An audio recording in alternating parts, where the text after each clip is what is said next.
మనలో 70% అమ్ది కర్మ అనేది వీటి లాంటిదే అని ఎందుకు అనుకుంటున్నారు? ఈ గందరగోళాన్ని తీర్చేద్దా. స్నేహితులారా, కర్పం అనేది వీటి కాదు. మనం నిద్రలేచిన దగ్గర నుండి నిద్రపోయే వరకు చేసే ప్రతి పని కర్మం. అది మనం చేసే పని, తీసుకునే నిర్ణయాలు. మంచి చేసినా, చెడు చేసినా ప్రతి పని లెక్కలోకే వస్తుంది. ఇప్పుడు కర్మ, దాని ఫలాలు వేర్వేరు. ఒక చెట్టును అంటాడనుకోండి. మీరు చేసే ప్రయత్నమే కర్మ. మరి ఫలాలు? అవే కర్మ ఫలాలు, మీ పనుల ఫలితాలు. హిందూ ధర్మంలో కర్మ మన చేతిలోనే ఉంటుంది. కానీ మన పనుల ఫలాలు? అది దైవ నిర్ణయం. చాలా మంది కర్మను వీటితో కలిపి చూస్తారు.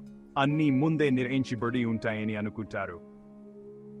కానీ కాదు. కర్మ అనేది మనం చేసేది. వీటి అనేది దాని వల్ల మనం అనుభవించేది. చిన్నదైనా పెద్దదైనా ప్రతి పనికి ఒక ఫలితం ఉంటుంది. మంచి చేస్తే వెంటనే మంచి జరుగుతుందని కాదు. దీన్ని ఒక విశ్వ సమతుల్యం అనుకోండి. మంచి పనులు కొన్నిసార్లు బాహించని ఫలితాలను ఇవ్వచ్చు. కాబట్టి ఈరోజు మీరు చేసే పనులు మీ రేపును తీర్చిదిద్దుతాయి. మీ కర్మను గుర్తించండి, మిగతాది విశ్వానికి వదిలేయండి. మళ్ళీ కలుద్దాం వరకు మంచి చేస్తూ ఉండండి.